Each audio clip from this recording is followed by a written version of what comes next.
The Bosporus Strait, by Istanbul in Turkey, has long been one of the most strategically vital locations in the world. It is a narrow channel 31 kilometers long and between 700 meters and 3.4 kilometers wide, linking the Black Sea to the small inland Sea of Marmara, which then connects through the Dardanelles Strait to the Aegean Sea, itself part of the Mediterranean Sea.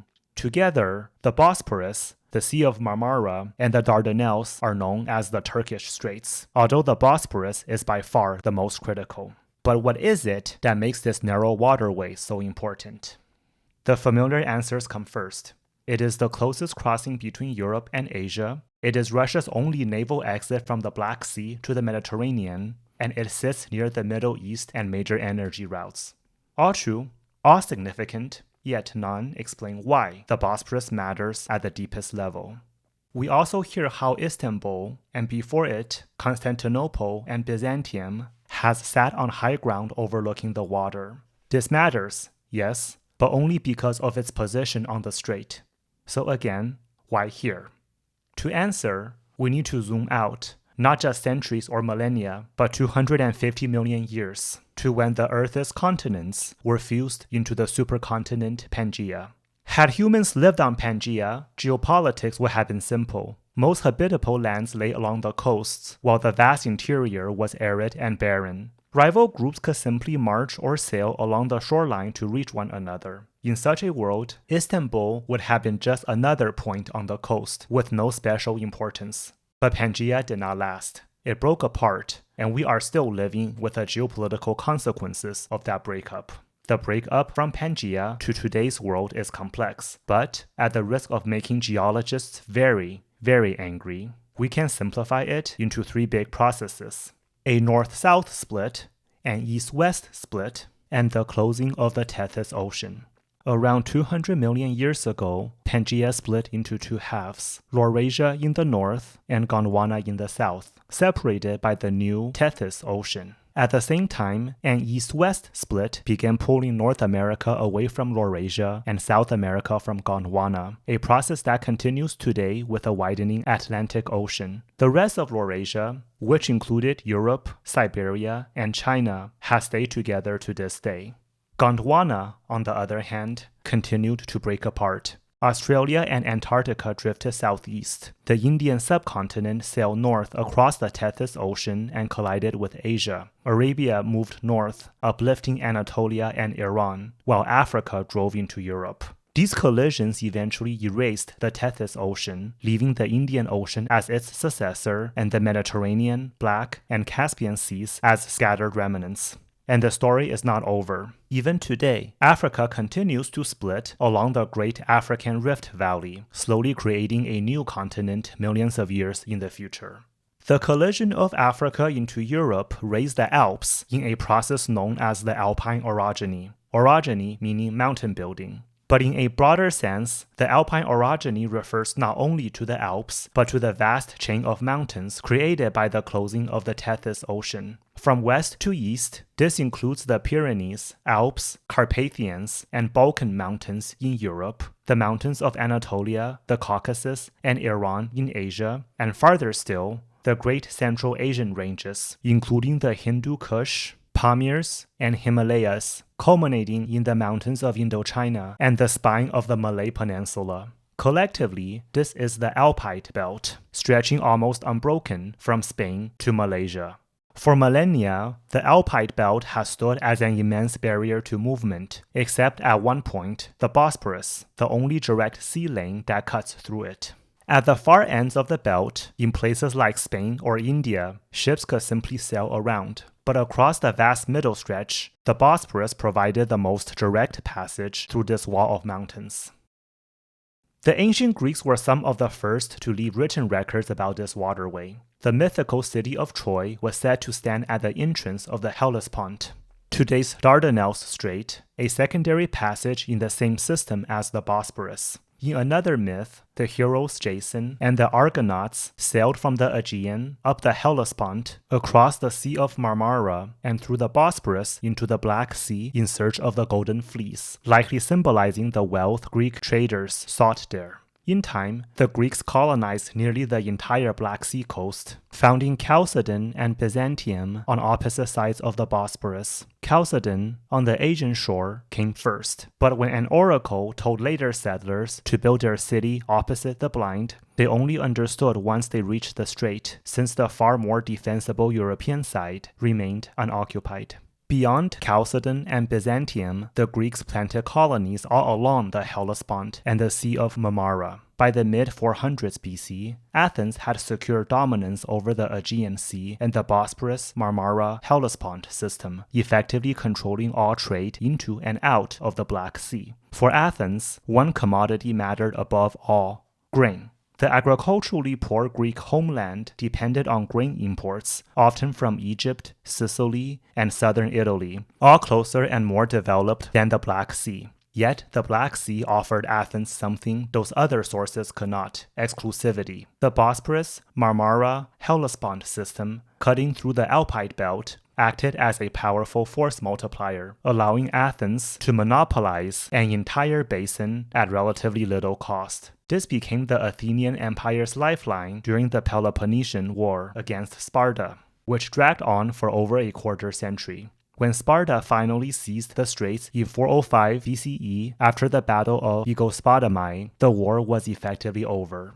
By the late Roman Empire, nearly 7 centuries after the fall of the Athenian Empire, the Bosporus again took center stage when, in 330 CE, Emperor Constantine refounded Byzantium as Constantinople and made it the new imperial capital, since Rome was too far away from the frontiers and the wealthy eastern provinces to manage the growing crises. For the next 11 centuries, Constantinople remained the heart of the Roman Empire, usually remembered in history as the Eastern Roman or Byzantine Empire, with Greek, not Latin, as its primary language. In the city itself were many great monuments, none more splendid than the Hagia Sophia, constructed in 537 by the Emperor Justinian, initially as a cathedral for the Eastern Orthodox Church and now a mosque. It stands as one of the absolute civilizational monuments to human achievement.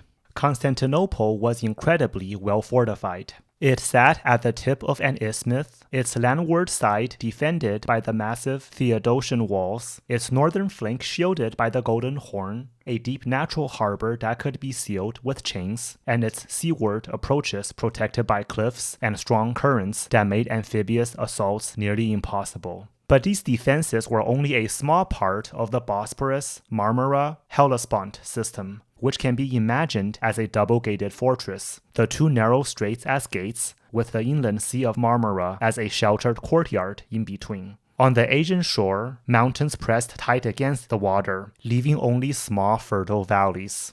On the European side stretched the broad Thracian plain, bounded by mountains to the north and southwest. With fertile hinterlands, rich fisheries, and one of the world's most temperate climates, this basin alone could sustain a large population indefinitely. Constantinople was the citadel of this vast fortress. It served both as a frontier stronghold against invasions into the Balkans and Anatolia, and as the empire's central core. Unlike most fortresses, which sacrifice accessibility for security, Constantinople was a 10 out of 10 in both, and added another 10 out of 10 for the natural resources of its hinterland and the Black Sea. Even in moments of near collapse, such as when the Arabs besieged Constantinople in the late 600s and early 700s, mastery of the Bosporus kept the city alive with supplies from the Black Sea. It was as if the empire were a patient in intensive care, with the Black Sea as an IV, transfusing blood, fluids, and medicine until the patient stabilized. Over the centuries, Constantinople's position at the edge of the Black Sea basin brought it into constant contact with many invading nomadic peoples, but the Bosporus kept them from breaking through into the Mediterranean. In the 800s and 900s, Viking raiders swept down from Scandinavia to launch raids across Europe. Some went west, ravaging the Atlantic coast, while others turned east, following river routes into the Black Sea and hurling themselves at Constantinople. Their assaults went nowhere, and many of these warriors were eventually recruited into the empire as mercenaries. The Varangian Guard. It speaks volumes about the Bosporus' defenses that the Vikings who went west became legendary destroyers, while those who went east became palace guards. These Eastern Vikings, known as the Rus, eventually established a state on the steppes north of the Black Sea called Kievan Rus, the ancestor of modern Russia, Ukraine, and Belarus. Even after their raids ceased, the Rus looked southward in awe at Constantinople's wealth, splendor, and prestige as the Second Rome. In time, they adopted Orthodox Christianity, binding themselves to Constantinople's orbit. To northerners like the Rus, Constantinople was the city, imbued with meaning far beyond its material power. If anything, it may even have been overly idealized in their imaginations, but that exaggeration was itself proof of its significance.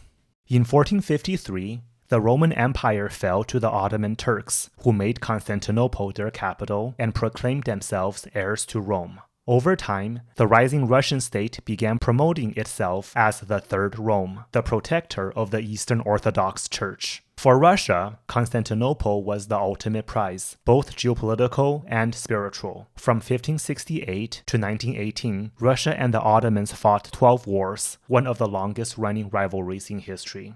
The Russians, famously, have long chased after warm water ports. This is because Russia is essentially landlocked. Its Arctic coast is mostly inhospitable, and without reliable ports, its vast size becomes a liability. Its Baltic ports, such as St. Petersburg, freeze for part of the year. And while Murmansk, north of the Arctic Circle, remains ice-free thanks to the Gulf Stream, it lies too far from major centers of activity to be useful. Warm water ports matter because they not only operate year-round, but usually sit in thriving economic regions. They also connect into networks of other warm water ports, which in turn are tied to warm weather economies. For Russia, gaining even one such port would immediately grant it access to significant trade and naval routes. In Russia's quest for warm water ports, the Turkish Straits was the ultimate prize. For Mediterranean powers like Athens, Rome, and the Ottomans, the Black Sea had been their strategic reserve. But had Russia broken through the straits, this relationship would have flipped. The Mediterranean itself would have become Russia's reserve. The straits do not inherently favor the Mediterranean or Black Sea sides, they simply mediate the balance between north and south. Since Russia already dwarfed its European rivals in land, population, and resources, gaining direct access to the Mediterranean with its advanced economies, warm weather agriculture, dense trade networks, and centuries of navigational expertise, exactly the strength Russia lacked, would have been catastrophic for these rivals.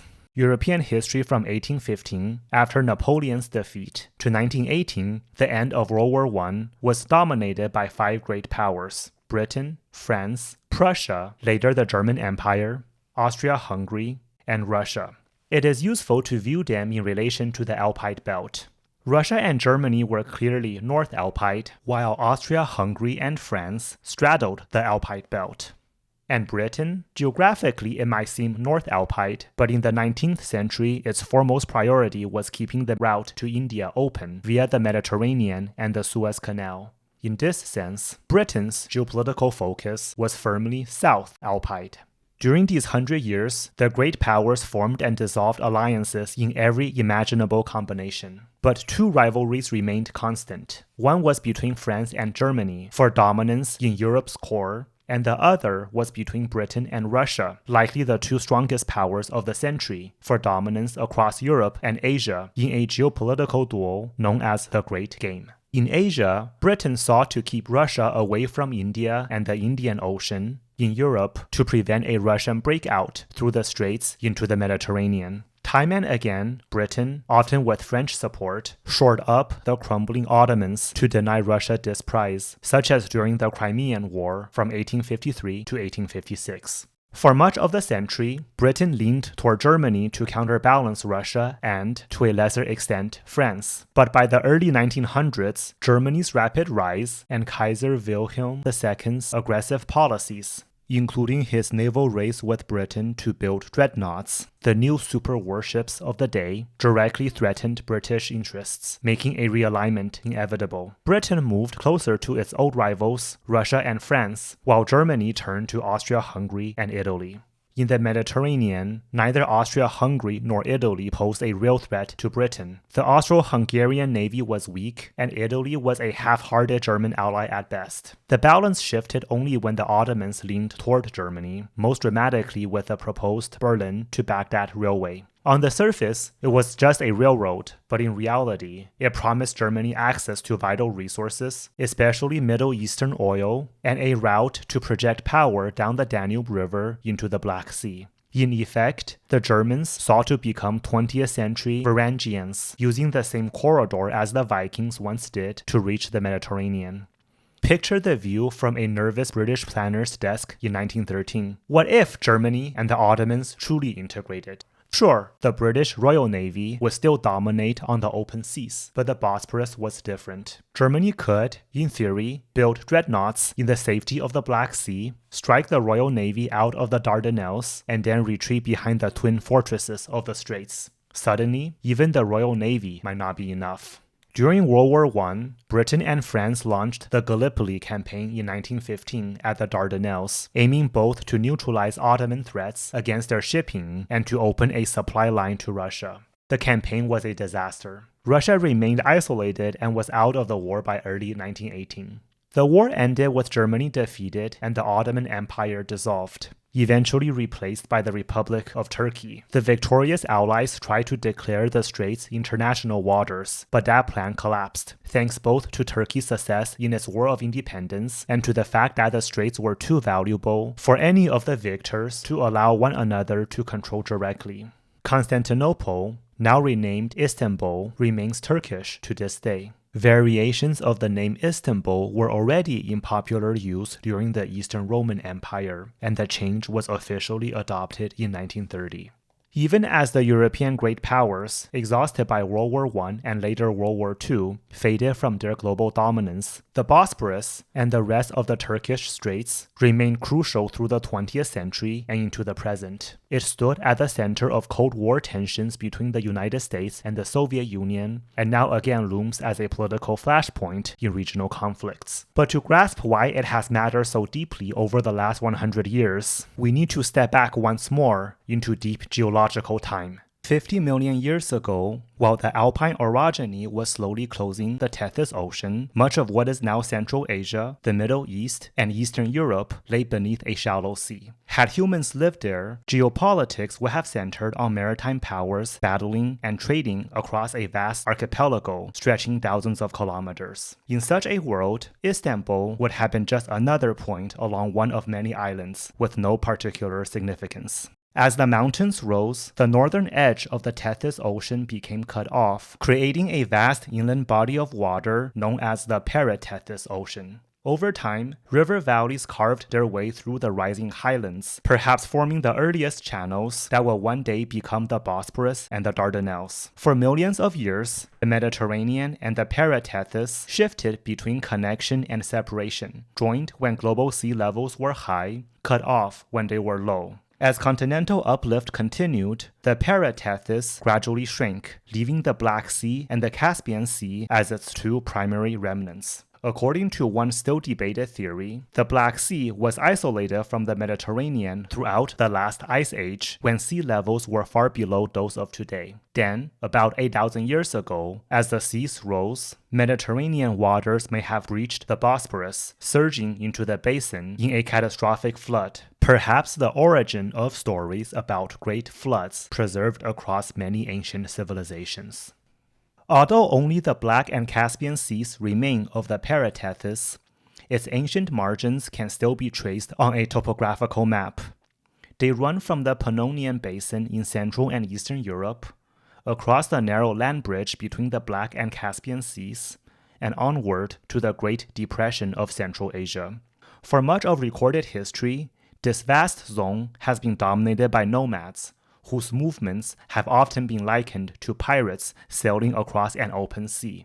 In this case, the ghost of the Paratethys. The east-west sweep of the Paratethys shorelines, framed by the Alpine belt to the south and colder climates to the north, funneled travel westward, away from the mountains of Central Asia and in the direction of the Bosporus. Modern river networks still follow the outline of the Paratethys, as if it had never disappeared. To the west, the Black Sea is fed by the Danube, Dniester, Southern Bug, Dnieper, Don, and Kuban rivers, with its drainage basin stretching from Switzerland to the Caucasus Mountains. If we think of the Black Sea as an extension of these rivers and the Bosporus as their mouth, then Istanbul sits at the outlet of one of the greatest river systems on Earth. And the picture grows larger still. To the east, the Caspian Sea receives the Volga, the longest river in Russia, the Kura, the main river of the Transcaucasus, and the Ural, which marks the boundary between Europe and Asia.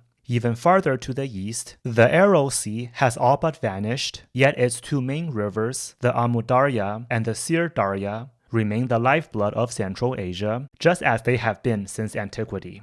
Although the Caspian and Aral basins are not directly linked to the Black Sea, the low-lying lands between them have long allowed contact and communication. In the 20th century, the Soviet Union even built a canal connecting the Don and Volga rivers, and through them, the Black and Caspian Seas. From time to time, proposals have surfaced for an even more direct canal between the two seas, although as of 2025, there are still no concrete plans for this. One of the most commonly cited reasons for the Bosporus and for Istanbul's importance is that it provides the shortest land route between Europe and Asia. In practice, however, this matters very little. The Mediterranean is already a superhighway, and very few journeys actually require a detour across the Bosporus. But if we trace the full margin of the ancient Paratethys, with the Bosporus as its outlet, a different picture emerges. The true geographical benefit of this system is that it channels east-west land travel across the vast regions north of the Bosporus, with the Bosporus serving as the final opening that connects this northern corridor to the wider world. Viewing the geography this way lifts us above narrow, time-bound analyses and opens possibilities often obscured by the clutter of political boundaries.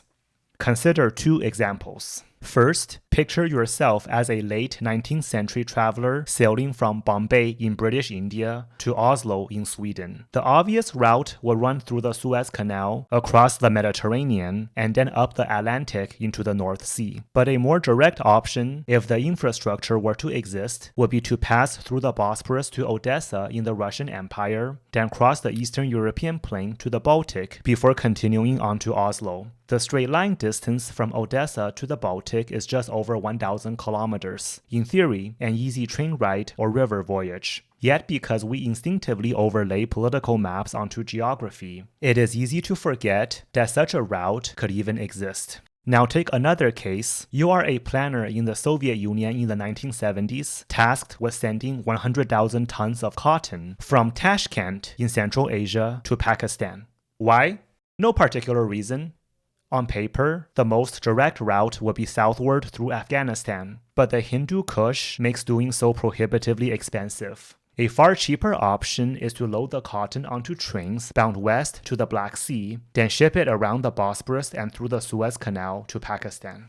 Because the Tethys Ocean was a shallow body of water for much of its existence, it was highly conducive to the formation of petroleum and natural gas. While the Persian Gulf lies in the South Alpine, large reserves are also found across the Paratethys Basin, including Central Asia and the Caucasus. Even in Europe, Galicia in what is now western Ukraine hosted one of the earliest large-scale oil industries in the world, and the oil fields of Romania played a vital role in World War II. The Bosporus itself may not sit on any major oil or gas fields, but energy export lines inevitably pass through its orbit. The centrality of the Bosporus, and of the Turkish Straits more broadly, has long funneled conflicts and cultures toward them, directly or indirectly. That same centrality underpins Turkey's enduring significance in modern geopolitics. It is a vital member of NATO, but even apart from the alliance, it has a population of 85 million, among the world's top 20, and a land area that may only rank 36th globally, but is almost entirely habitable, giving it an effective usable area closer to the top 20. Taken together, these factors make Turkey not only a regional power, but one of the 10 most influential states in global affairs. Western observers often find themselves surprised at how often Turkey shapes international events, wondering,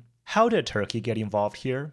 Yet that same centrality also brings unique constraints. The straits are treated as international waters under long-standing treaties, and Turkey manages them under agreements that limit unilateral closure. In peacetime, civilian ships are guaranteed passage, and even foreign warships may transit, provided they meet strict limits on armament, tonnage, and length of stay in the Black Sea. Control of the straits gives Turkey a very high floor in global politics, ensuring it a permanent voice at the table in a wide range of issues. But because its actions affect so many other states, Turkey is often thrust into the center of international attention, whether it seeks it or not.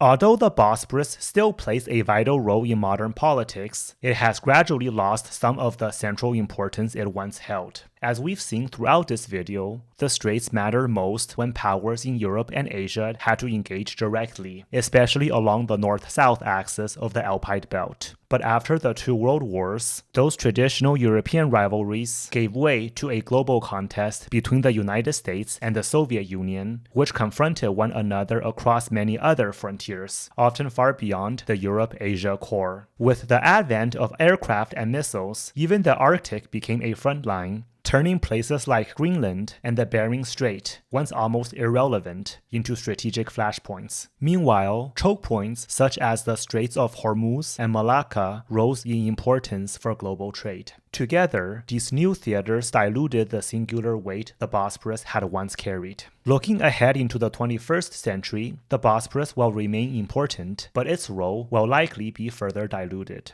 First, as the world gradually shifts away from fossil fuels, the strait's proximity to Middle Eastern oil and gas fields will matter less. Second, the same forces that drew the geopolitical center of gravity away from Europe after World War II are still at work, now accelerated by the rise of China, India, and Southern Hemisphere states such as Australia and Brazil. Trade among these countries naturally lies far from the Bosporus. And perhaps the greatest disruptor of all is climate change. If the Arctic ice caps continue to melt, a direct shipping lane from Europe to East Asia could soon become viable, cutting thousands of kilometers off even the Mediterranean route near the straits. Choke points that barely register in most people's minds today, such as the Arctic archipelago of Novaya Zemlya, could gain new significance. After all, much of the strait's historic importance came from the fact that much of the North Alpide, above all Russia, was effectively landlocked by polar ice. Once that barrier melts, so too will much of its unique leverage. Yet even with all these projections for the 21st century, the Bosporus will remain a deeply significant hinge between Europe, Asia, and Africa, with Turkey at the center of it all. And beyond the year 2100? Who knows? The world will likely be very different by then. But what we do know is that the African plate will keep drifting north, eventually colliding with Europe and turning the Mediterranean into a mountain range. And in 250 million years, the continents will likely fuse again into a new supercontinent. By then, the Bosporus probably won't matter much anymore.